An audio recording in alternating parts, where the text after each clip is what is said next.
بسم الله الرحمن الرحيم.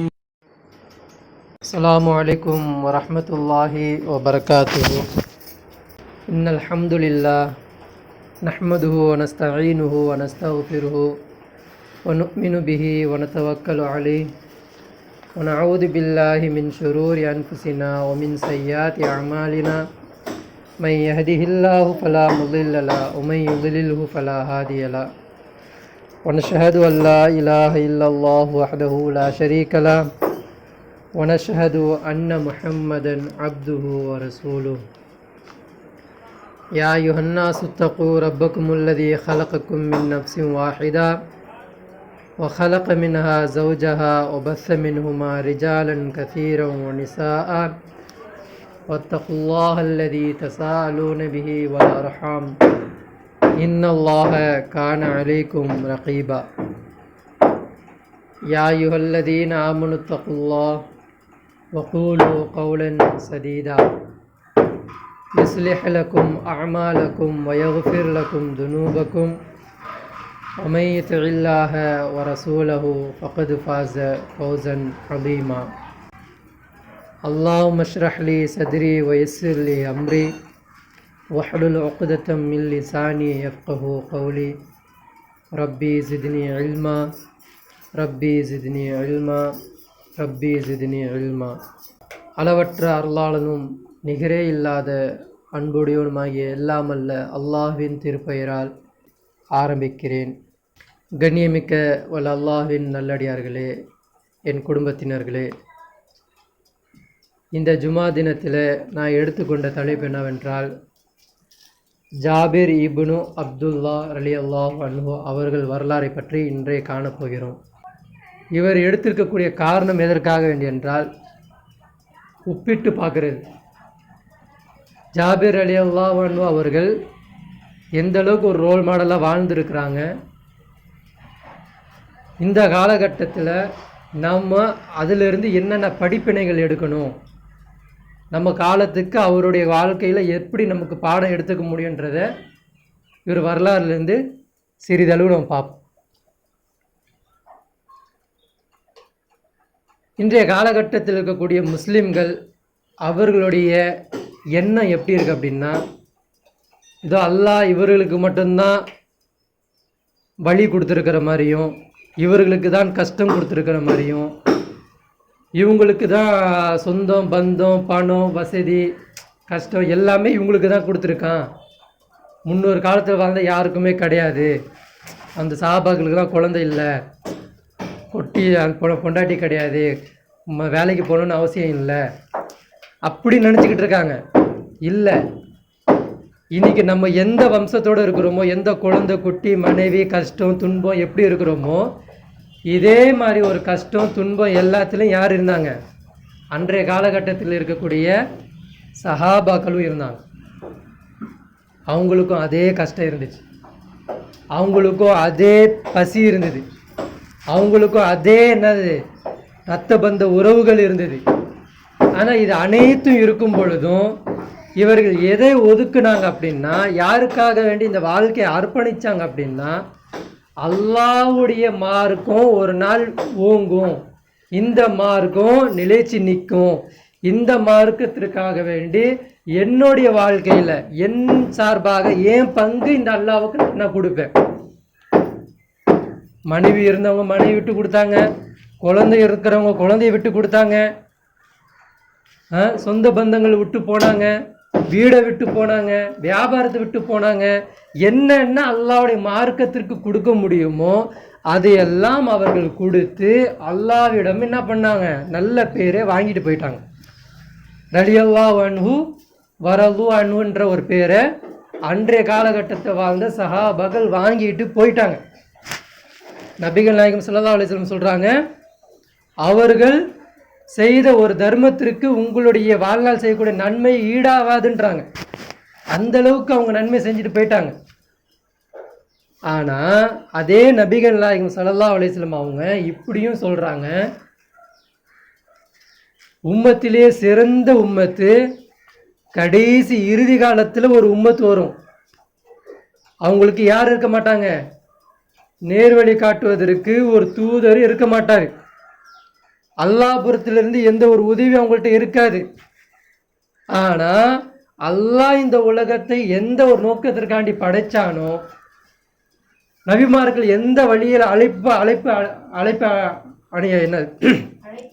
அழைப்பு பணி செஞ்சாங்களோ அதன்பாலே என்ன பண்ணாங்க, மக்களை இந்த இப்போ இருக்கக்கூடிய மக்கள் என்ன பண்ணுவாங்க, அழைப்பாங்க, அதன்பால் வருவாங்க.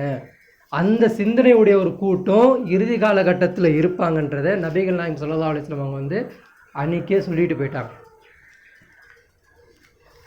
இன்றைக்கும் அதே போஸ்டிங் நமக்கு இருக்குது. கண்ணுக்கு முன்னாடி நிறைய ஆஃபர் இருக்குது. அன்றைய காலகட்டத்தில் சஹாபாக்கள் எல்லாம் பத்ரு போர், ஊது போர், அந்த போர், சொல்லிட்டு ஒவ்வொரு போரில் அவங்க கலந்துக்கிட்டாங்க. இன்றைக்குமே அதே ஆஃபரு இப்போவும் இருக்குது. இதே மதிப்பு, இதை விட அதிகமான நன்மைகள் எல்லாம் நமக்கு தரப்போகிறான். ஆனால் நம்ம என்ன நினைக்கிறோம் அப்படின்னா, புரியுது என்ன செய்யணும் என்ன பண்ணணுன்றது புரியுது, எல்லாமே புரியுது. ஆனால் என்ன தவறு செய்கிறோம் அப்படின்னா, அவர் செஞ்சாரா நானும் செய்கிறேன், அவர் பண்ணுறாரா, பேசுகிறவர் பண்ணுறாரா, அவர் பண்ணிட்டாரா நானும் பண்ணுறேன், ஆளை சாட்டிக்கிறோம். அவர் பண்ணலை, இன்னும் ஸ்டார்ட் பண்ணல, அதுக்கு நம்மளும் நம்ம வியாபாரம் பார்த்துக்கிட்டு அப்படி போயிட்டு நம்ம பாட்டு நம்ம வாழ்க்கையை பார்த்துட்டு வந்துடுவோம். எல்லோரும் அப்படி மொத்தமாக ஒரு செஞ்சு மொத்தமாக செஞ்சு ஒருத்தவங்க ஒரு கூட்டாக கிளம்பிருச்சு அப்படின்னா, அப்போ நம்மளும் போய் ஒரு பங்களிப்பு கொடுத்துருவோம் அப்படின்னு சொல்லிட்டு ஒருத்தருக்கு பழி போட்டுக்கிட்டு ஒருத்தர் மேலே பழி சாட்டிக்கிட்டு மனசுக்கு யார்ட்டையுமே சொல்கிறது இல்லை, மனசுக்குள்ளே வச்சுக்கிட்டு அந்த தீனை நிலைநாட்டுறதுக்கு எந்த பாடும் படாமல் அன்றாட வாழ்க்கைக்கு வியாபாரத்துக்கு போகிறது, அன்றாட வாழ்க்கை எப்படி இருக்கோ அது மாதிரி நம்ம போயிட்டுருக்கோம். ஆனால் இது என்னைக்கு நிலைக்கும், இது எப்போவுமே ஏந்திரிக்க. எப்போ ஒரு சத்தியம் விளங்கிருச்சோ அது களத்தில் வந்து நின்று நம்ம ஏந்திரிச்சு முயற்சி செஞ்சாதான் அது ஏந்திரிச்சு வரும். அது வரைக்கும் ஒருத்தரை சாட்டிக்கிட்டு இருப்போம். அப்போ அல்லாஹ் கிட்ட நம்ம நியத்து வைக்கணும், யா அல்லாஹ் இந்த தீனை நிலைநாட்டுவதற்கு ஏன் சார்பாக நான் ஏதாவது பங்களிப்பு பண்ணுறதுக்கு நான் ஆர்வமாக இருக்கேன், எனக்கு ஏதாவது ஒரு உறுதல் செய், எனக்கு ஏதாவது ஒரு உதவி செய்யும் சொல்லிட்டு நம்ம அன்றாட துவா கேட்டுக்கிட்டே இருந்தோம்னா அல்லாஹ் நம்ம புறத்திலிருந்து அந்த மார்க்கத்தை எழுப்புவதற்கு ஒரு வாய்ப்பை கொடுப்போம். இன்ஷா அல்லாஹ் அப்படிப்பட்ட ஒரு கூட்டத்தில் அல்லாஹ் நம்மளே ஆக்கி அருள் புரிவானாங்க. இப்போ அல்லாஹ் வந்து திருமறையில் ஒரு வசனம் சொல்கிறான், இன்னல்லாஹ யுதுகிலுல்லதீன ஆமனு வஅமிலு ஸாலிஹாத் ஜன்னாத்து தஜ்ரி மின் தஹ்திஹல் அன்ஹார். நிச்சயமாக அல்லாஹ் எவர்கள் ஈமான் கொண்டு, அல்லாஹ்வை எவர்கள் ஈமான் கொண்டு சாலிஹான நல்ல அமல்கள் செய்கிறார்களோ அவர்களை சொர்க்கத்தில் பிரவேசிக்க செய்கிறான், அவற்றின் கீழே ஆறுகள் ஓடிக்கொண்டிருக்கிறது. அல்லாஹ் என்ன சொல்கிறான், யார் என்னை ஈமான் கொண்டுட்டு நல்ல காரியங்களை செய்கிறீங்களோ அவங்களுக்கு அல்லாஹ் என்ன தருவானா, சொர்க்கத்தை தர போகிறான் அப்படின்னு சொல்லிட்டு அல்லாஹ் சொல்கிறான். அதே மாதிரி அதுக்கு அவன் தொடர்ச்சி எல்லாம் பேசுகிறான், வல்லதீன கஃபரு யதமத்தஊன வயஅகுலூன கமா தஅகுலுல் அன்ஆம் வன்னாரு மஸ்வல்லஹும். ஆனால் நிராகரிப்பவர்களோ இவ்வுலக சுகங்களை அனுபவித்து கொண்டு, என்ன சொல்கிறான்ல, நிராகரிப்பவர்களோ இவ்வுலக சுகங்களை அனுபவித்து கொண்டு மிருகங்கள் தீனி தின்வதை போன்று, என்ன சொல்கிறான், மிருகங்கள் தீனி தின்வதை போல இவர்களும் சாப்பிட்டு கொண்டிருக்கிறார்கள், நரக நெருப்பே இவர்களுக்கு தங்குமிடமாகும். யாரை சொல்கிறான் புரியுதா? யாருடைய காதலெல்லாம் அல்லாவுடைய மார்க்கத்தை பற்றி அல்லாஹ் விளங்க வச்சிட்டானோ, நீங்களெல்லாம் என்னுடைய பாதைக்காண்டி உங்களால் என்ன முடியுமோ அதை நீங்கள் செய்யுங்க. இவன் செய்கிறான் அவன் செய்கிறான், அவன் பார்க்கல இவன் பார்க்கல, இதெல்லாம் நீ பார்க்காத, நீ எனக்காண்டி செய். அப்படி செஞ்ச அப்படின்னா உனக்கு நான் சொர்க்கத்தை தருவேன். ஆனால் நீ இதெல்லாம் செய்யாமல் காதலியும் வாங்காமல் நிராகரிச்சுக்கிட்டு நீ பாட்டுக்கு இந்த உலகத்தில் சுகங்களை அனுபவிச்சுக்கிட்டு உணவுகளை சாப்பிட்டுக்கிட்டு இருந்தன்னா நீ யாருக்கு சமம்? மிருகம் தின்னுதில்ல, அந்த மாதிரி தான் நீயும். உனக்கு நான் எந்த இடம் வச்சுருக்கேன் தெரியுமா? நரகம்தான் நான் வச்சிருக்கிறேன்னு சொல்லிட்டு அல்லாஹ் என்ன பண்ணுறான், தன் திருமறையில் சொல்லி காட்டுறான். நபிகள் நாயகம் ஸல்லல்லாஹு அலைஹி வஸல்லம் காலத்தில் எப்படிப்பட்ட மக்கள்லாம் இருந்தாங்க அப்படின்னா, ரசூல் ஸல்லல்லாஹு அலைஹி வஸல்லம் ஒரு விஷயத்தை சொல்லிட்டாங்க அப்படின்னா அதை அப்படியே என்ன பண்ணுவாங்க, தன் வாழ்க்கையில் அப்படியே அமல்படுத்துவாங்க. எப்படி இருக்க மாட்டாங்க அப்படின்னா, அல்லாஹ் குரான்ல சொல்கிறான், அஃபத்துமினூன பிபாதில் கிதாப் வ தக்ஃபுரூன பிபாத். யூதர்கள் வேதத்தின் சிலவற்றை எடுத்துக்கொண்டார்கள். அப்படின்னா என்னது? யூதர்களுக்கு நன்மை, அதாவது நோன்பு வைக்கிறது ஒரு பெரிய கஷ்டமாக இல்லை. அவங்களுக்கு நோன்பு வச்சாங்க. அவங்களுக்கு அல்லாஹ்விடத்தில் பிரார்த்தனை கேட்கறது ஒரு பெரிய விஷயம் இல்லை. அல்லாஹ்விடத்தில் பிரார்த்தனை கேட்டாங்க. அல்லாஹ்விடத்தில் தொழுகை தொழணுமா, தொழுகையும் கேட்டாங்க. எல்லாமே செஞ்சாங்க, நோன்பு வச்சாங்க, எல்லாமே பண்ணாங்க.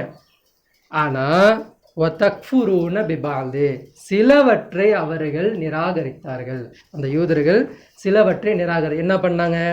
விபச்சாரம் செய்யாதப்பா அப்படின்னா அவங்களுக்கு என்ன பண்ணலாம்? அந்த விஷயத்த உறுத்துது. ஆனால் அந்த விஷயத்தை அவங்க செஞ்சாங்க. வட்டி பக்கம் போவாதரா அப்படின்னா அந்த வட்டி பக்கம் போனாங்க. அல்லாவின் மார்க்கத்திற்காக வேண்டி குரல் கொடு, வா அல்லாவுடைய மார்க்கத்துக்காண்டி போர் செய்வோம் சொன்னால் நீயும் அல்லா போய் சண்டை போடு. வேதத்தில் சிலவற்றை எடுத்துக்கிட்டாங்க, சிலவற்றை என்ன பண்ணாங்க? விட்டுட்டாங்க. இது போல நீங்கள் இருக்காதீங்க சொல்லிட்டு நபிகள் நாயகம் ஸல்லல்லாஹு அலைஹி வஸல்லம் என்ன பண்ணுறாங்க? இந்த வசனத்தை சொல்கிறாங்க. ஆனால் அந்த காலத்தில் மக்கள் எப்படி இருந்தாங்க தெரியுமா?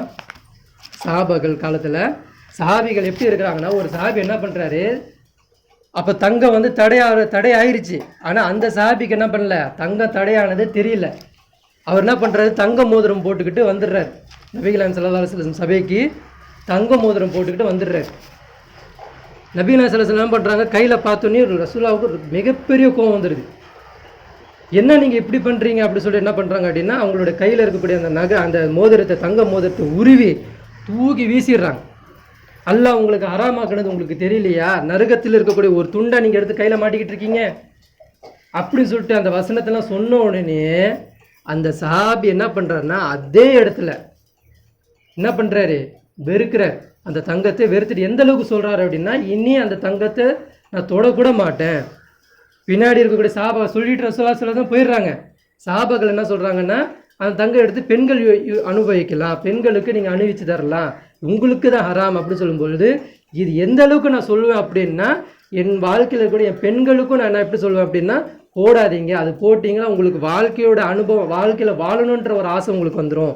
அந்த அளவுக்கு நீங்கள் என்ன பண்ணுங்கள், அதை தடுத்து அதை விட்டு நீங்கள் விலகி வாழுங்கன்னு சொல்லிட்டு அவர் என்ன பண்ணுறாரு, தன் குடும்பத்துக்கும் நான் சொல்லுவேன், இதுக்கப்புறம் தங்கத்துடைய பக்கம் கூட போக மாட்டேன்னு சொல்லிட்டு அவர் போகிறார். இன்னொரு சஹாபி அவர் என்ன பண்ணுறாரு, ஒரு மனைவியை கல்யாணம் பண்ணியிருக்கிறாரு.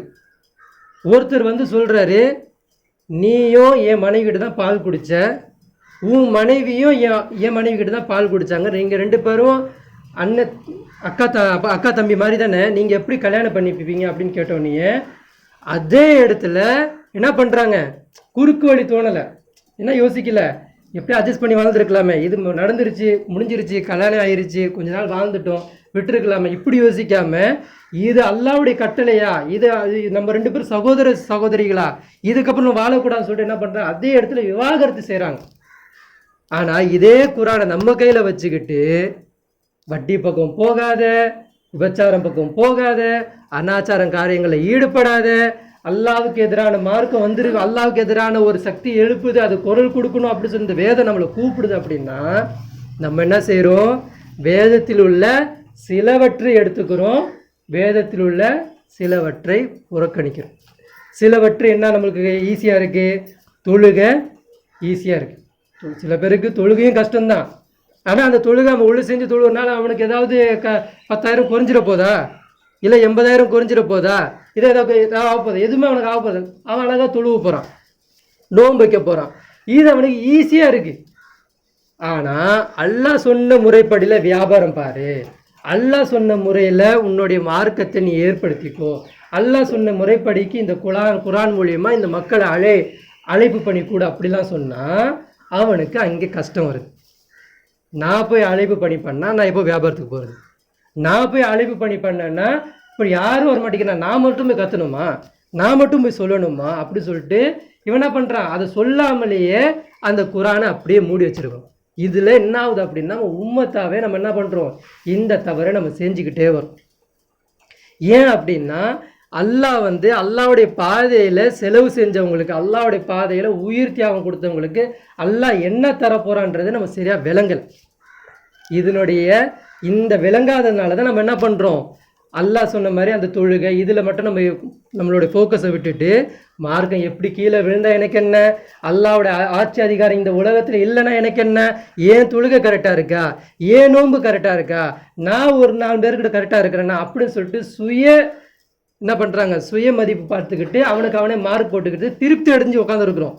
அல்லாஹ் சுய மார்க்கை பார்க்கறது இல்லை, நீனும் ஒழுங்காக இருக்கணும், உன்னை சார்ந்த உன் கூட சேர்ந்து இருக்கக்கூடியவங்களும் நீ திருத்தணுன்றது தான் அல்லாஹ்வுடைய ஒரே நோக்கம். ஆனால் நம்ம இந்த விஷயத்தை நம்ம செய்ய மாட்டேன்றோம். ஆனால் இந்த விஷயத்தை செஞ்சால் எவ்வளோ பெரிய நன்மை அல்லாஹ் தரப்போகிறான் தெரியுமா? இதுதான் நம்ம இந்த அப்துல்லா இப்னு ஜாபிர் ரலியல்லாஹு அவங்க மூலயமா நம்ம பார்க்க போகிறோம். அவங்களுக்கும் பொண்டாட்டி இருந்தது, அவங்களுக்கும் பிள்ளை இருந்தது, அவங்களுக்கும் கஷ்டம் இருந்தது, அவங்களுக்கும் ஒரு வேளை உணவு சாப்பிட்றது கஷ்டம் இருந்தது, எல்லாமே இருந்தது. ஆனால் இருந்தும் வாழ்க்கையா அல்லாவான்னு பார்க்கும் பொழுது அல்லாவை தான் அவங்க தேர்வு செஞ்சாங்க. இப்போ அந்த ஜாபிர் இப்னு அப்துல்லா ரலியல்லாஹு அவங்களுடைய வாழ்க்கை வரலாறு பற்றி நம்ம பார்ப்போம். இவருடைய பாப்பா யார் அப்படின்னா, இப்போ நம்ம பார்க்க போகிறது ஜாபிர், சரிங்களா? இவருடைய பாப்பா யாருன்னா அப்துல்லா ரலியல்லாஹு அன்ஹு. இந்த அப்துல்லா ரலியல்லாஹோட மகன் தான் ஜாபிர். இவருக்கு ஊது போரில் எங்கள் வாப்பா இறக்கும் பொழுது ஜாபிர் ரலியல்லாஹுடைய வயசு எவ்வளோ அப்படின்னா 15 வயசு. சில பேர் 14 வயசுன்றாங்க, சில பேர் 15ன்றாங்க, சில பேர் 16ன்றாங்க. இந்த 3 வயசு இன்னும் சிறுவன். இந்த அப்துல்லா ரலியல்லாஹு அவங்களுக்கு 9 பெண் பிள்ளைகள். எத்தனை பெண் பிள்ளைகள்? 9 பெண் பிள்ளைகள். ஒரே ஒரு பையன், மூத்த பையன். இவர் தான் மூத்த பையன். பத்ரு போருக்கு போயிட்டு வந்துட்டாங்க. யார்? அப்துல்லா ரலியல்லாஹு என்ன பண்ணுறாங்க? பத்ரு போருக்கு போயிட்டு வந்துட்டாங்க. பத்ரு போர் போயிட்டு ஒரே வருஷத்தில் தானே ஊது போர் நடக்குது. ஊது போருக்கு ரசூல் ஸல்லல்லாஹு அலைஹி வஸல்லம் என்ன பண்ணுறாங்க? மக்களுக்கு சொல்லிட்டாங்க, ஊது போருக்கு எல்லாரும் வாங்க அப்படி சொல்லும் பொழுது என்ன பண்ணுறாங்க? தன் மகனுக்கிட்ட நானும் போகிறேன்ப்பா ஜாபிரே, என் அன்பு மகனே, நானும் போகிறேன்னு சொல்லிட்டு என்ன பண்ணுறாங்க? ஊது போர்களுக்கு கிளம்பிட்டாங்க. நைட்டில் என்ன நடக்குது அப்படின்னா, ஊது மைதானத்தில் வால் பயிற்சிலாம் நடந்துகிட்டு இருக்கு. எப்படி வெட்டணும், எப்படி இது பண்ணணும், எப்படி தாக்குதல் எப்படி பண்ணணும், அதுக்கு தேவையான பயிற்சிகள், குதிரை எப்படி ஓட்டிகிட்டு போகணும், நீங்கள் எப்படி நிற்கணும் அப்படின்னு தான் அந்த ஸ்டெப்பு வழிமுறைகள் எல்லாம் சொல்லி கொடுத்துட்ருக்காங்க.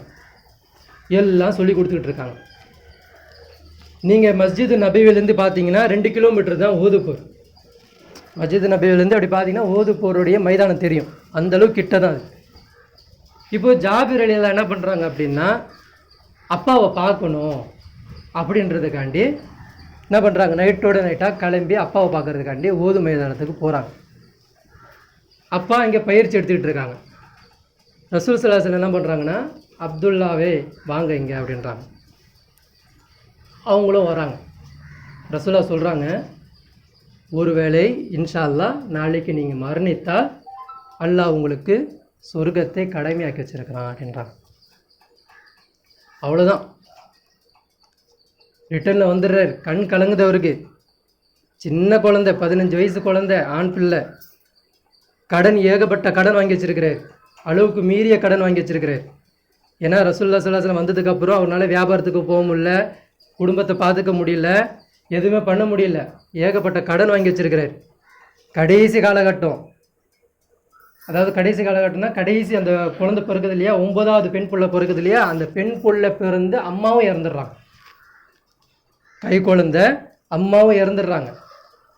இப்போது ஜாபிர் ரலியல்லாஹு சின்னதாக இருக்கிறாங்க. ரசூல் ஸல்லல்லாஹு அலைஹி வஸல்லம் சொல்கிறாங்க, ஒருவேளை இன்ஷா அல்லாஹ் நாளை நீங்கள் இறந்தால் நீங்கள் இருப்பீங்க. எங்கே இருப்பீங்க?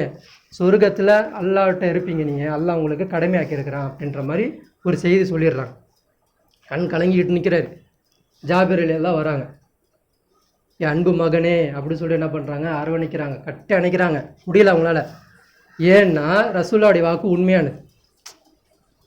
ஏன்னா மொத்த யுத்தத்துலேயும் சொல்லுவாங்க, என்னன்னு மொத்த யுத்தத்தில் கூட சொல்லுவாங்க, அப்துல்லா இப்னு ரவாஹே, நீங்கள்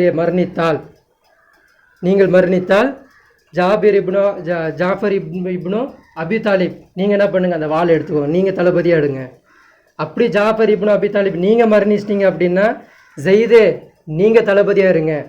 அப்படி ஜெயிதே நீங்களும் மரணிச்சிட்டிங்க அப்படின்னா உங்களுக்குள்ள ஒரு ஆலோசனை பண்ணிக்கிட்டு உடனுக்கு ஒரு தளபதியை உருவாக்கிக்கோங்க. அப்படி உருவாக்கப்பட்டவர் தான் ஹாலித் இப்னு வலீத் ரலியல்லாஹு அன்ஹு. அவங்க முன்னாடியே சொல்லிடுறாங்க, பின்னாடி அங்கே நடக்கும்போது விஷுவலு ஒன்றா சொல்லி காமிச்சிக்கிட்டே இருக்கிறாங்க. அந்த மாதிரி ஊது போரில் முன்கூட்டியே சொல்லப்பட்டவர் யார்? இந்த அப்துல்லா இப்னு ரலியல்லாஹு அன்ஹு. இவருக்கு சொல்லிட்டாங்க. இப்போ சின்ன குழந்தைய பிடிச்சி கட்டி அணைச்சிட்டு சொல்கிறாரு, இந்த உலகத்திலேயே எனக்கு ஒருத்தரை பிடிக்கும் அப்படின்னா என் நபிகள் நாயகம் ஸல்லல்லாஹு அலைஹி வஸல்லம், என் உயிரை விட நான் நேசிக்கிறேன். அவருக்காக வேண்டி நாளைக்கு இந்த போரில் நான் கலந்துக்க போகிறேன். என் அன்பு மகனே, அதற்கு பிறகு எனக்கு இந்த உலகத்தில் பிடிக்கும் அப்படின்னா உன்னைதான்ப்பா எனக்கு பிடிக்கும். நானும் நாளைக்கு போயிடுவேன். நான் இருப்பேனா இருக்க மாட்டேன், ஆனால் கண்டிப்பாக நான் போயிடுவேன் தான் நபி ஸல்லல்லாஹு அலைஹி வஸல்லம் சொல்லிட்டாங்க. ஆனால் எனக்கு பிறகு உனக்கு 9 சகோதரிகள் எல்லாம் தந்திருக்கிறான். அதை நீ தந்தையாக இருந்து நீ பார்த்துக்கணும், ஒரு தாயாக இருந்து நீ பார்த்துக்கணும் அப்படின்றாங்க. என்ன யோசிக்கல அப்படின்னா, நான் இறந்துட்டேன் ரசூலோட போய் சொன்னால் ரிக்வஸ்ட் வச்சாங்கன்னா ரசூலை விட்டுருவாங்க. என் குழந்தைக்கு அம்மா இல்லை, 9 பெண் பிள்ளைங்க இருக்குது, என் சின்ன பையன் இருக்கிறான் அப்படின்னு சொன்னாங்க, ரசூலை விட்டுருப்பாங்க. சரி போங்க அப்படின்ட்டுருவாங்க. ஆனால் இவர் என்ன நினைக்கிறாரு, வாழ்க்கையா மார்க்கமா அல்லாவான்னு பார்க்கும்போது அதுதான் தேர்வு செய்கிறார். இப்போ மகனுக்கு சொல்கிறாரு, எனக்கு நிறைய கடன் இருக்குது, நான் கொஞ்சம் நெஞ்ச கடன்லாம் வைக்கலப்பா, நிறைய கடன் வச்சுருக்கிறேன், அதையும் நீ நிவர்த்தி செய், அதையும் நீ எல்லாத்தையும் பூர்த்தி செய், இந்த குழந்தைங்களையும் நீ என்ன பண்ணு, நல்ல முறையில் வளர்த்து நல்ல முறையில் கல்யாணம் பண்ணி கொடு அப்படின்னு சொல்லிட்டு. எத்தனை வயசு அவருக்கு? 15 வயசு வச்சுக்கோங்க, 14 16 15. ஆனால் வாலிப வயது எட்டி ஒரு சின்ன சிறுவன் விட்டுட்டு போகிறாங்க. ஊது போரில் முதல் ஷஹீத் யார்? அப்துல்லா ரலியல்லாஹு முதல் ஷஹீத் ஆனா. ஷஹீத் ஆகிட்டு அந்த போர், ஊது போருடைய உங்களுக்கு நிலவரம் எல்லாமே தெரியும். அந்த ஊது போர் முடிஞ்சிருச்சு. ஒவ்வொருத்தருடைய ஜனாசா கொண்டு வருது. அப்போ அங்கே யார் இருக்கிறா? ஜாபிர் ரலியல்லாஹு இருக்கிறாங்க. அவங்க பேர் ஜாஃபர் இல்லை, ஜாபிர் ரலியல்லாஹு அங்கே இருக்கிறாங்க. எங்கள் அப்பாவை நான் பார்க்கணும், என்னை காட்டுங்க அப்படின்றாங்க. மக்கா குறைஷிகள் எந்த அளவுக்கு தாக்கிட்டாங்க அப்படின்னா, எந்தெந்த ஜனாசா கடக்குதோ அவங்களுடைய முகங்களை அகூரமாக்கிட்டாங்க. முகத்தையே குத்தி குத்தி குத்தி குத்தி எந்த முகம் எந்த சடலம் யாருக்குன்ற தெரியாத அளவுக்கு அதில் ஆக்கிட்டாங்க. அதில் ஹம்ஸா ரலியல்லாஹு இருப்பாங்க, துண்டு வேறு விதமாக கிடப்பாங்க. அந்த மாதிரி அகூரமாக்கி வச்சுருக்கிறாங்க. யார்? அப்துல்லா ரலியல்லாஹு. பையன் சொல்கிறாரு, எனக்கு காட்டுங்க, எனக்கு அவர் அப்பாவை பார்க்கணும் அப்படின்றாங்க. எல்லா சாபியும் சொல்கிறாங்க, அபூபக்கர் ரலியல்லாஹு பிடிக்கிறாங்க, உமர் ரலியல்லாஹு பிடிக்கிறாங்க, இல்லை வேணாப்பா நீ பார்க்காதப்பா, நீ ரொம்ப மனசு கஷ்டப்படுவ, பார்க்காதப்பா அப்படின்றான். இல்லை நான் அப்பா பார்த்தே தீருவேன் அப்படின்னோடனே ரசூலுல்லாஹ் சொல்கிறான், அனுமதி கொடுக்குறான், போய் பாருங்க அப்படின்றான். இப்போ அந்த டைமில் அப்துல்லா ரலியல்லாஹுடைய தங்கச்சி இருக்காங்க. அவங்க ஒரே சத்தம் பார்த்துட்டாங்க, என் அண்ணன் இப்படி ஆயிட்டாரு, என் அண்ணன் எப்படி ஆயிட்டாருன்னு சொல்லிட்டு ஒரே சத்தம். இப்போ ரசூலுல்லாஹி ஸல்லல்லாஹு அலைஹி வஸல்லம் என்ன பண்ணுறாங்க, அவங்களுக்கு ஆறுதல் சொல்லி உங்கள் அப்பாவுக்கு சொர்க்கம்தான், நீங்கள் ஏன் இந்த மாதிரிலாம் பண்ணுறீங்கன்னு சொல்லி ஆறுதல் சொல்லி அனுப்பி விட்டுறாங்க. இப்போ என்ன ஆகுது, போரும் முடிஞ்சிருச்சு, வந்துடுறாரு. ஆனால் அந்த ஜாஃபர் ரலியல்லாஹு இருக்கிறாங்க இல்லையா, ஜாபிர் ரலியல்லாஹு என்ன பண்ணுறாங்க அப்படின்னா, மனம் வருந்திக்கிட்டே இருக்கிறார். ஒவ்வொரு நாளும் கஷ்டப்பட்டுக்கிட்டே இருக்கிறார். எங்கள் அப்பா போயிட்டாரு அப்படின்றது மனம் வருந்திக்கிட்டே இருக்கிறார். அப்போ அல்லாஹ் என்ன பண்ணுறான், குர்ஆனில் வசனத்தை எழுதுறான். என்னன்னு, வலா தஹ்சபன்னல்லதீன குதிலு ஃபீ சபீலில்லாஹி அம்வாத், அல்லாஹ்வுடைய பாதையில் உயிர் விட்டவர்களை நீங்கள் என்ன சொல்லாதீங்க, மரணித்து விட்டார்கள் என்று நீங்கள் சொல்லாதீங்க. அல்லாஹ்வுடைய பாதையில் மரணித்தவங்கள இறந்து போயிட்டான்னு நீங்கள் சொல்லாதப்பா. யாருக்கு சொல்கிறாங்க? கவலைப்பட்டுட்டு இருக்கேன், உங்கள் அப்பா மரணித்து போகலை, இறந்து போகலை, பல் மாறாக அஹ்யாவுன் இந்த ரப்பீம், அவர் எப்படி இருக்கிறார், ரட்சகன்கிட்ட அல்லாஹ் கிட்ட அவர் உயிரோடு இருக்கிறார். யுர்ஸகூன், அவருக்கு அல்லாஹ் என்ன பண்ணுறான், உணவு அளித்து கொண்டு இருக்கிறான் அப்படின்ற ஒரு வசனத்தை இறங்கினோடனே ரசூல் ஸல்லல்லாஹு அலைஹி வஸல்லம் நேராக அந்த பிள்ளையை பார்க்க வராங்க. அந்த பிள்ளை கவலையாக உட்காந்துருக்கு. என்னப்பா ஏன்ப்பா இப்படி கவலையாக இருக்குன்னு சொல்லிட்டு அவங்க தட்டி பேசுகிறாங்க. குழந்தைய கூட்டிகிட்டு உட்கார வச்சுட்டு தட்டி பேசுகிறாங்க. ஏன் கவலையாக இருக்கிற? இல்லை, எனக்கு 9 சகோதரி இருக்கிறாங்க, சின்ன குழந்தைக்கு ஜடை பின்ன கூட தெரியல, அவங்களுக்கு துணி மாற்ற தெரியல, எதுவுமே பண்ண தெரியல, இப்படி ஒரு கஷ்டமான நிலைமையில் நான் இருக்கிறேன், எங்கள் அப்பாவும் போயிட்டாங்க அப்படின்ற மாதிரி அந்த குழந்தை கவலையாக பேசுது. நபிகள் ஸல்லல்லாஹு ஆறுதலாக பேச இப்போ தான் ஸ்டார்ட் பண்ணுறான். உங்கள் வாப்பா எப்படி இருக்கார் தெரியுமா, உங்கள் வாப்பா எப்படி இருக்கார் தெரியுமா அப்படின்னு சொல்லிட்டு இப்போ தான் ஸ்டார்ட் பண்ணுறான். உங்கள் வாப்பாவை சொர்க்கத்தில் யாருமே பார்க்காத, மூசா அலைஹிஸ்ஸலாம் பார்க்காத, நான் பயணம் போயிட்டு வந்தேன். எனக்கு கூட அல்லாஹ் என்ன பண்ண, ஒரு திரைக்கு வச்சு தான் என் பின்னாடி தான் சப்தத்தை நான் கேட்டுட்டு வந்தேன். மூசா அலைஹிஸ்ஸலாம் கூட ஒரு சப்தத்தை தான் கேட்டாங்க. உங்கள் வாப்பா அல்லாஹ் பார்த்துட்டாரு. என்ன சொல்கிறாங்க, அல்லாஹ் பார்த்துட்டாங்க. அல்லாஹ்கிட்ட உரையாடிக்கிட்டு இருக்காரு உங்கள் அப்பா. யாருமே பார்க்காத அப்படிப்பட்ட இறைவனை உங்கள் அப்பா இப்போவே சொர்க்கத்தில் நுழைய வச்சு உங்கள் அப்பா கிட்ட அல்லாஹ் உரையாடிக்கிட்டு இருக்கான், பேசிக்கிட்டு இருக்கான் அப்படின்றான். அப்போ அந்த அல்லாஹ் என்ன பண்ணுறான் அப்படின்னா, ஒரு கிளியில் இவரோட உயிரை போட்டுட்டான். அந்த கிளி ரசூல் ஸல்லல்லாஹு அலைஹி வஸல்லம் இதை வந்து சொல்கிறாங்க. புகாரியில் 4 பாகம் எடுத்திங்கன்னா இதெல்லாம் வரும். ரசூல் ஸல்லல்லாஹு அலைஹி வஸல்லம் சொல்கிறாங்க, உங்கள் வாப்பாவை ஒரு கிளி வயிற்றுக்குள்ளே போட்டுட்டான், அந்த கிளி சொர்க்கம் ஃபுல்லாக சுற்றிக்கிட்டு இருக்கு. உங்கள் வாப்பாவோட ஆசை என்ன தெரியுமா அப்படின்னு சொல்லிட்டு ஆரம்பிக்கிறாங்க. அந்த கிளி என்ன பண்ணுது, சொர்க்கத்திற்கு கனிகளை தான் சாப்பிட்டுக்கிட்டு அப்படியே சுற்றிக்கிட்டே இருக்குது. ஒரு முறை உங்கள் வாப்பா என்ன பண்ணார், அல்லாஹ்வுடைய அந்த அர்ஷ் சிம்மாசனம் இருக்கு இல்லையா, அந்த கைப்பிடிக்கிட்ட வந்து அந்த கிளி வந்து உட்காருது. அந்த கிளி வந்து அந்த கைப்பிடிக்கிட்ட உட்காந்தோடனே அல்லாஹ் உங்கள் வாப்பாவுக்கு முன்னாடி தோற்றம் அளித்தான். அல்லாஹ் முன்னாடி வந்தான். அல்லாஹ் பேசுகிறானா, அப்துல்லாவே உங்களுக்கு இங்கே இருக்கக்கூடிய வசதிகள் போதுமா, உங்களுக்கு இங்கே இருக்கக்கூடிய வசதிகள்லாம் போதுமா, ஏதாவது குறை இருந்தால் சொல்லுங்கள், நான் நிவர்த்தி செய்கிறேன் அப்படி சொல்லிட்டு உங்கள் அப்பா கிட்ட அல்லாஹ் வந்து கேட்குறான். உங்கள் வாப்பா என்ன சொல்கிறார் தெரியுமா, போதும் ரஹ்மானே, நான் செஞ்ச ஜியாத் நான் பண்ணதுக்கு நீ இந்த உலகத்தில் என்ன பண்ணிட்ட, யாருக்குமே காட்டாத ஒரு உருவத்தை எனக்கு நீ காமிச்சிட்ட, எனக்கு இதுவே போதும் ரஹ்மானே சொல்லிட்டு சொன்னோடனே அப்போ அல்லாஹ் என்ன பண்ணுறான், மறுபடியும் மறைஞ்சிடுறான். மறுபடியும் அந்த கிளி என்ன பண்ணுது, மறுபடியும் எஞ்சி மறுபடியும் சொர்க்கத்தை ஃபுல்லாக சுற்றுது. ஒரு நாள் மறுபடியும் வந்து உங்கள் வாப்பா வந்து மறுபடியும் ஒரு நாள் வந்து அதே அந்த சிம்மாசனத்தில் கைப்பிடிக்கிட்டு வந்து அதே இடத்துல உட்காருது. மறுபடியும் அல்லாஹ் தோற்றம் அடிக்கிறான். மறுபடியும் கேட்குறான், இங்கே வந்திருக்கக்கூடிய விருந்தாளியே, உங்களுக்கு இங்கே இருக்கக்கூடிய வசதிகள்லாம் இப்போ பத்துதா, போதுமா, ஏதாச்சும் இருந்தால் கேளுங்களேன், எனக்காண்டி நீ உயிர் தியாகம் பண்ணியிருக்கிற, எனக்காகவே நீ குடும்பத்தை விட்டு வந்திருக்கிற, நீ ஏதாவது என்கிட்ட கேளு நான் தரேன் அப்படின்ற மாதிரி கேட்கும்போது, இல்லை ரஹ்மானே எனக்கு போதும் ரஹ்மானே, நல்ல முறையில் இருக்கிற ரஹ்மானே அப்படின்னு சொல்லிட்டு அவர் மறுபடியும் சொல்கிறேன். மறுபடியும் அல்லாஹ் மறைஞ்சிடறான். மறுபடியும் அந்த கிளி என்ன பண்ணுது, மறுபடியும் எஞ்சி பறக்குதுப்பா. 3வது முறை உங்கள் அப்பா கேட்டனால தான் இப்போ இந்த வசனமே வந்துச்சுன்னு சொல்லிட்டு அந்த வசனத்தை ஓதி காமிக்கிறாங்க. 3வது முறை அந்த கிளி மறுபடியும் போயிட்டு சொர்க்கத்தில் கனிகள் இருக்கக்கூடிய எல்லாத்தையும் திண்டுட்டு ஒரு டைமில் வந்து அதே இடத்துல வந்து மறுபடியும் உட்காரும் பொழுது இப்போ அல்லாஹ் மறுபடியும் தோற்றம் அழித்து கேட்குறான், இல்லை அப்துல்லாவே, நான் உங்களுக்கு ஏதாவது செய்யணும், நீங்கள் என்கிட்ட ஏதாச்சும் கேளுங்க, நீங்கள் உங்கள் இந்த அல்லாஹ்வுடைய தீனுக்காக என்னுடைய மார்க்கத்திற்காக உங்கள் உயிரை நீங்கள் ஷஹீதாக்கி இருக்கிறீங்க, நான் ஏதாச்சும் ஒன்று செஞ்சாகணும், நீங்கள் ஏதாவது சொல்லுங்கள் நான் செய்கிறேன் அப்படின்றான். அப்போ அந்த அப்துல்லா ரலியல்லாஹு சொல்கிறாங்க,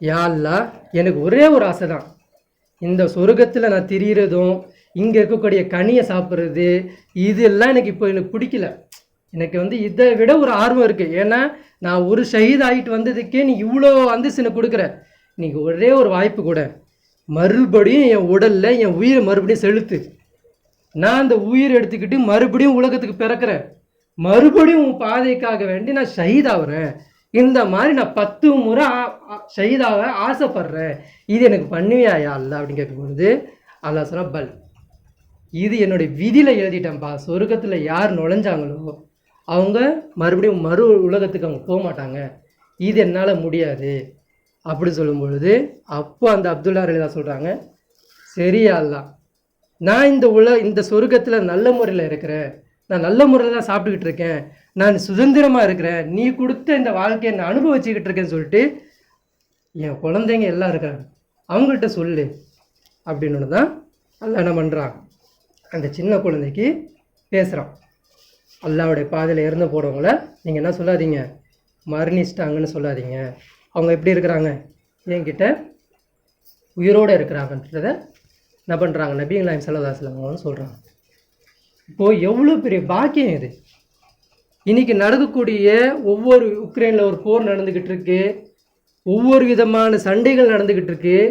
நம்ம எதை பற்றி பேசுகிறோம், எதை பற்றி கலந்துரையாடும் அப்படின்னா நம்ம சேஃப் எப்படி பண்ணிக்கலாம், எத்தனை இதை வாங்கி வச்சுக்கலாம், எந்த விதமான எப்படி பஞ்சம் வந்தால் எப்படி தகர்த்துக்கலாம்னு சொல்லிட்டு தான் குடும்பத்துக்கு நம்ம சேவ் பண்ணிக்கிறோமே தவிர அல்லாஹ்க்கு முன்னாடி அல்லாஹ்வுடைய ஒரு உயிர் அழிக்கப்பட்டுக்கிட்டு இருக்கு.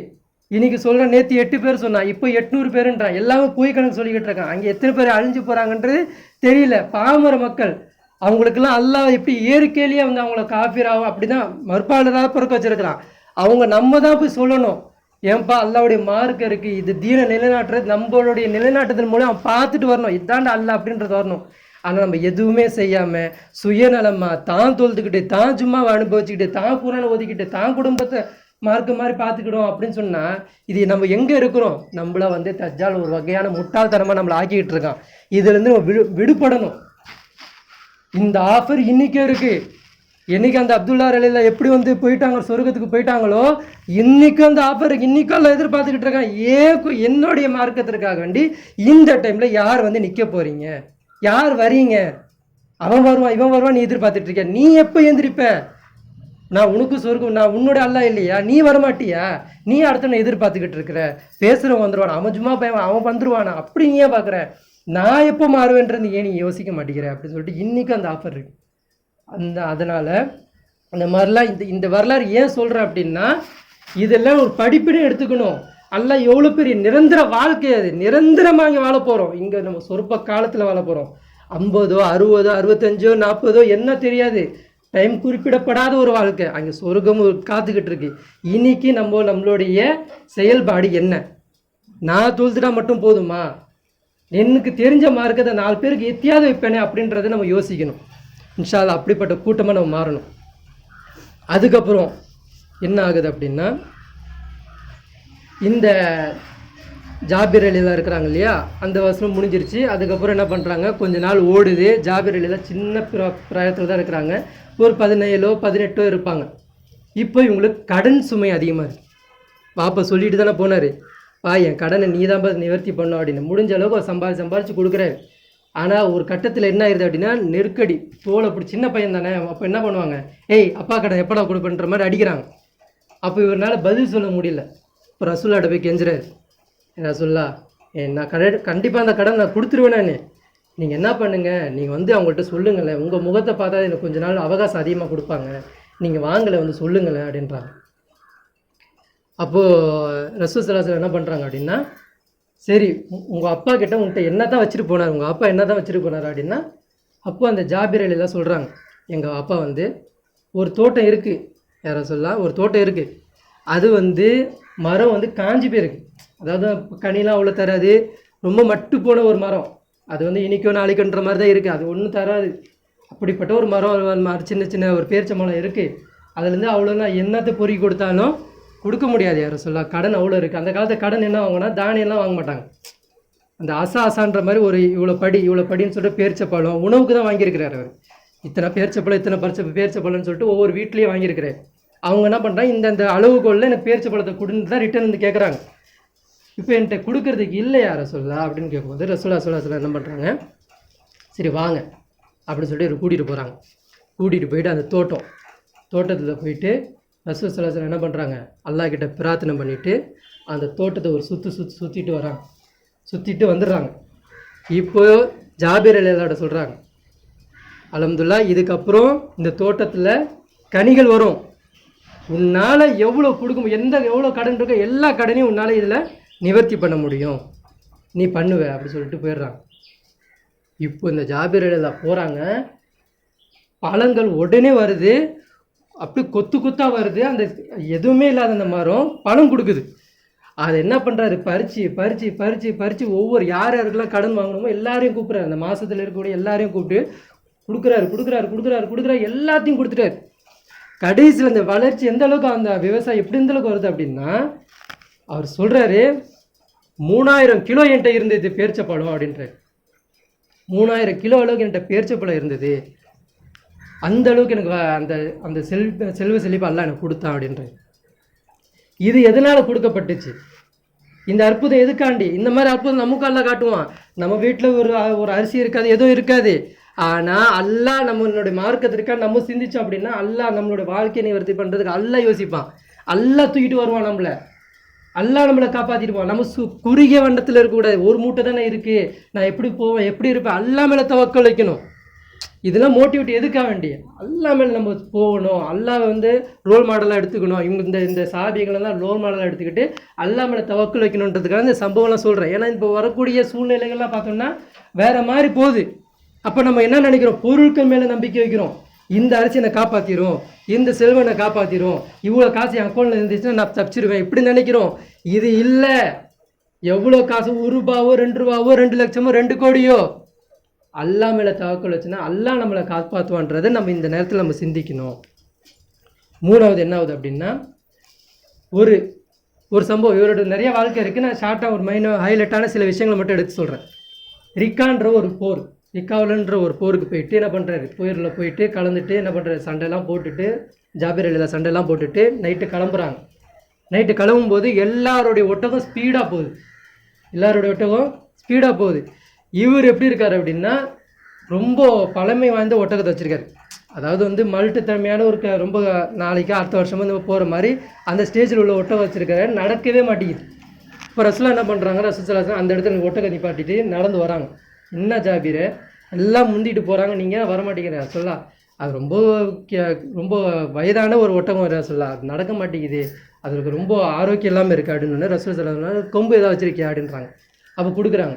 அல்லாவோட பேரை சொல்லி என்ன பண்ணுறாங்க, வயிற்றில் ஒரு குத்து குத்துறாங்க. குத்துனதுக்கப்புறம் அந்த ஒட்டகம் எந்த அளவுக்கு ஸ்பீடாகுது அப்படின்னா எல்லாரோடையும் இவர் முந்திட்டு போகிறார். அப்போ ரசூலுல்லாஹி சொல்கிறாங்க, ஜாபிரே, நீ மதீனாவுக்கு வந்தோடனே இந்த ஒட்டகத்தை என்கிட்ட விற்றுரு, என்ன பண்ணு, இந்த ஒட்டகத்தை என்கிட்ட விற்றுரு, நான் வாங்கிக்கிறேன், 5 தீரம் கொடுத்து ஒன்று என்ன பண்ணுறேன், 5 தங்க பொற்காசு கொடுத்து இந்த ஒட்டகத்தை நான் வாங்கிக்கிறேன், நீ ஊருக்கு வந்தோடனே விற்றுரு அப்படின்றாங்க. சரி சொல்லிட்டு அவர்கிட்ட இருக்கிற ஒரே சொத்து அது மட்டும் தான். என்ன பண்ணுறாரு, அதையே என்ன பண்ணுறாரு, மறுநாள் மதீனாவுக்கு வந்தோடனே அந்த ஒட்டகத்தை கொண்டு போய் கொடுக்க போகிறார். கொடுக்க போனால் ரசூலுல்லாஹி என்ன பண்ணுறாங்க, பிலால் ரலியல்லாஹு கூப்பிட்டு, இவருக்கு என்ன பண்ணுங்கப்பா, 5 பொற்காசு தங்க பொற்காசில் கொடுத்து அதை விட கொஞ்சம் அதிகமாக வச்சு கொடுத்துருங்க, அந்த ஒட்டகத்தை வாங்கிக்கோங்க அப்படின்றாங்க. இவர் என்ன பண்ணுறாரு, ஒட்டகத்தை கொடுத்துட்டு அந்த 5 தங்க நாணயத்தை வாங்கிட்டு சந்தோஷமாக வர்றாரு. சந்தோஷமாக வந்தால் ரசூலுல்லாஹி ஸல்லல்லாஹு மறுபடியும் கூப்பிட்றாங்க.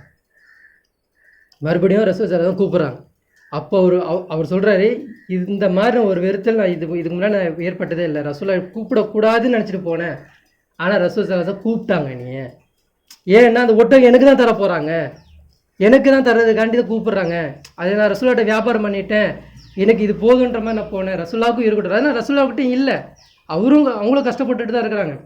இது இல்லை, என்னை கூப்பிடக்கூடாதுன்னு நினச்சிட்டு போனேன், ஆனால் ரசூலுல்லாஹி ஸல்லல்லாஹு கூப்பிட்டு மறுபடியும் அந்த ஒட்டகத்தை கொடுத்தாங்க.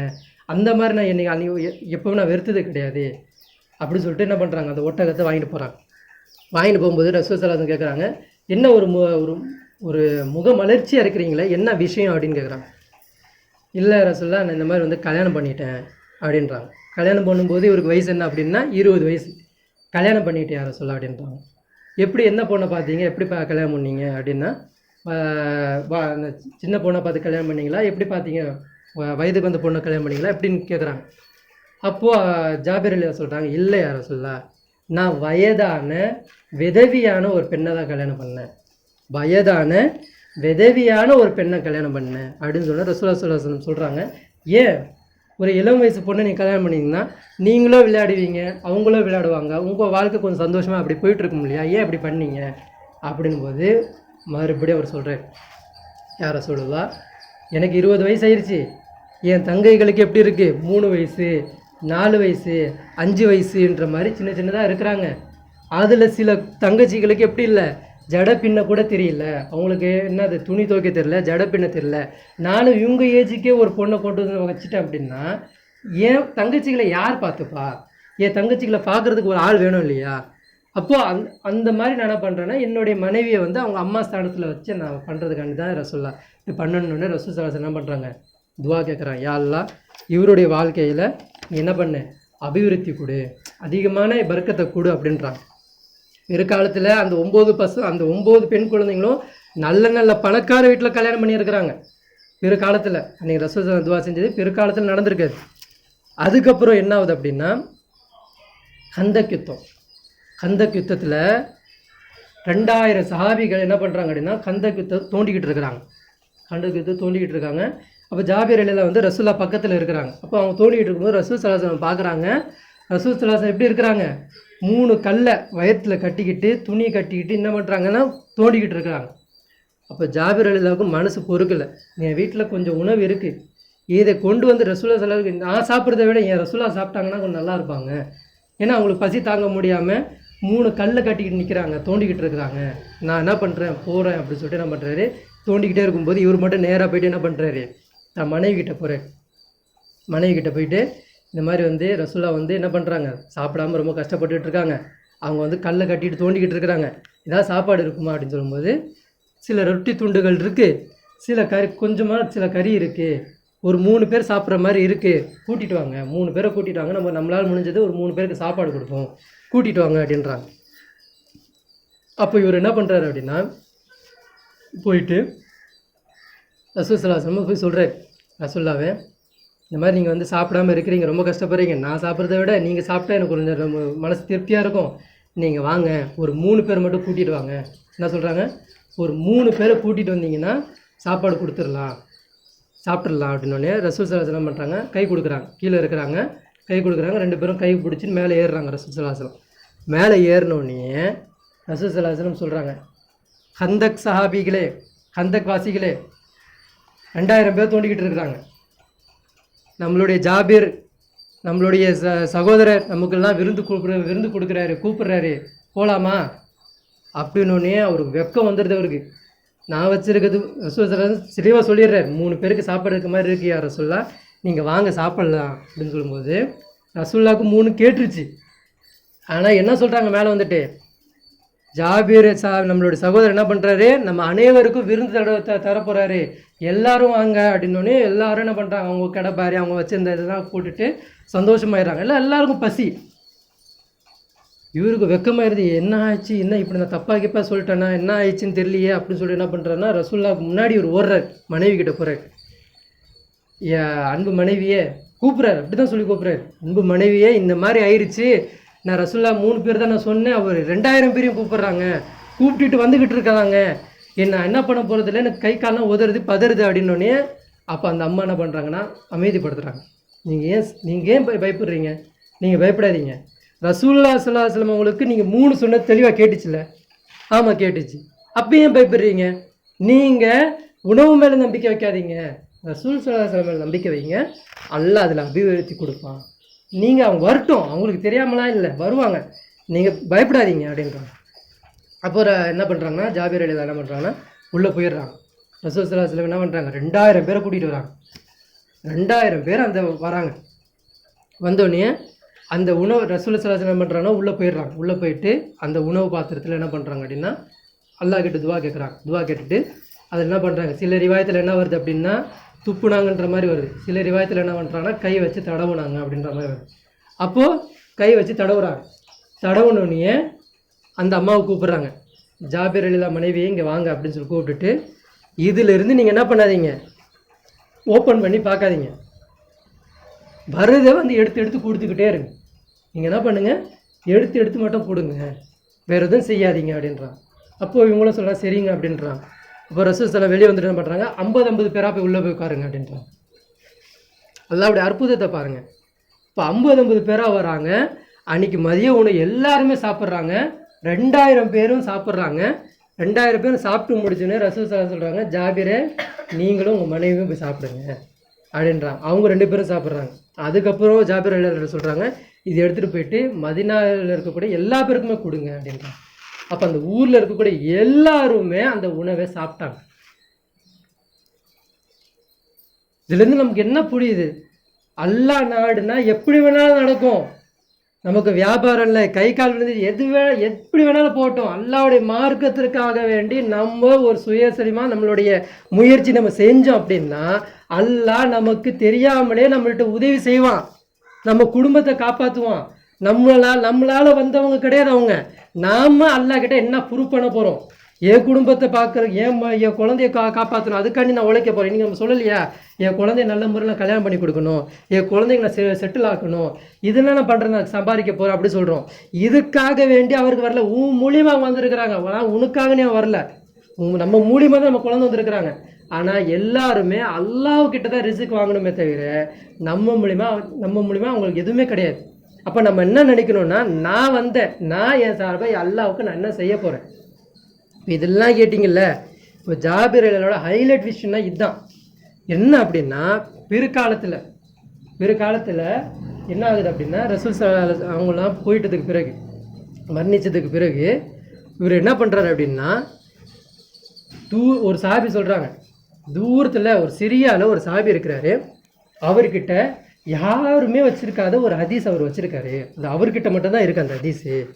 என்ன சொல்கிறாங்க, அந்த ஹதீஸு அவர்கிட்ட மட்டும்தான் இருக்குது, வேறு யாருக்கிட்டேயுமே இல்லை அப்படின்னோடனே இந்த கேள்விப்பட்ட ஜாபிர் அலி என்ன பண்ணுறாங்க அப்படின்னா, தான் ஒட்டகத்தை எடுத்துக்கிட்டு சிரியா வரைக்கும் போகிறார். 1 மாத பயணம். எதற்காக வேண்டி? அந்த ஹதீஸாவை தெரிஞ்சுக்கணுமா? இல்லை, நாளை ஒரு உம்மத்து வரப்போகுது. யார்? நம்ம. இந்த உம்மத்து அந்த ஹதீஸை தொலைச்சிடக்கூடாது, அந்த உம்மத்துக்கு எத்தி வைக்கணும்.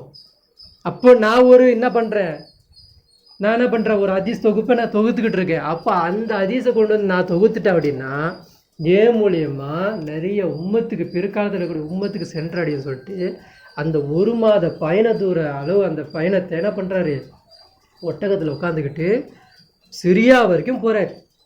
போயிட்டு அந்த சாபியை பார்த்து கட்டி அணைச்சி அந்த ஹதீஸை வாங்கிக்கிட்டு என்ன பண்ணுறாரு, சந்தோஷமாக மறுபடியும் மதீனாவுக்கே வர்றாரு.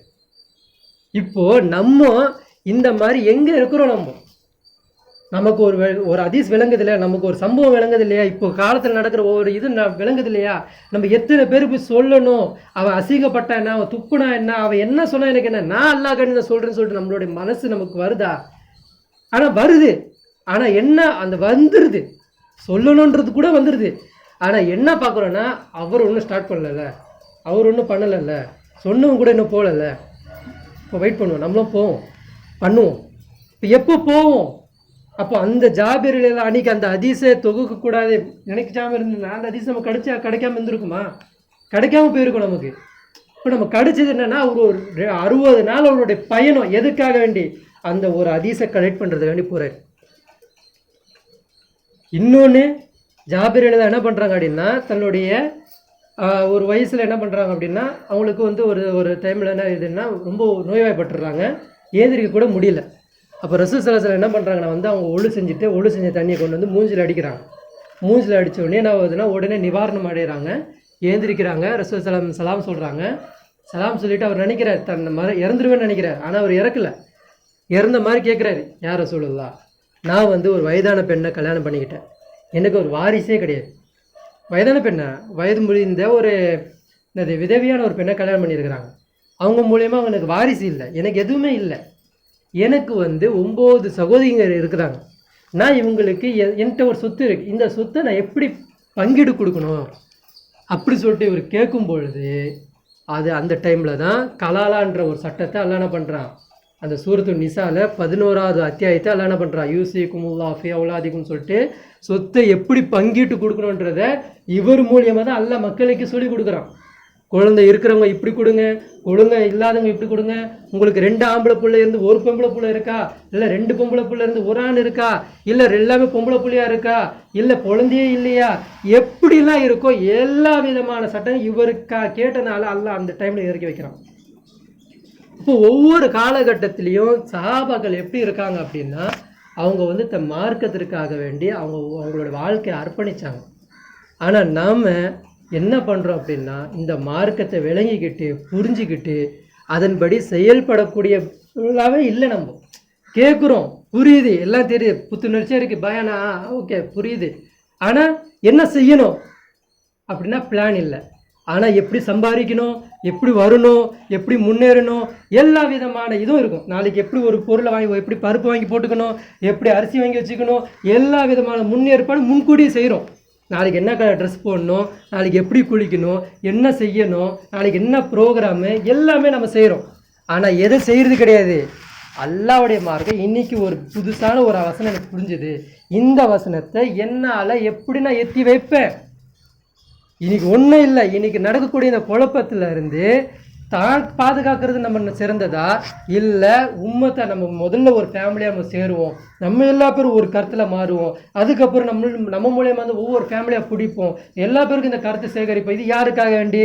பேருக்காக வேண்டி கிடையாது, புகழுக்காக வேண்டி கிடையாது, பெருமைக்காக வேண்டி கிடையாது. ஏன் அல்லாவுக்காக வேண்டி இந்த ஒற்றுமை நான் ஏற்படுத்துவேன்.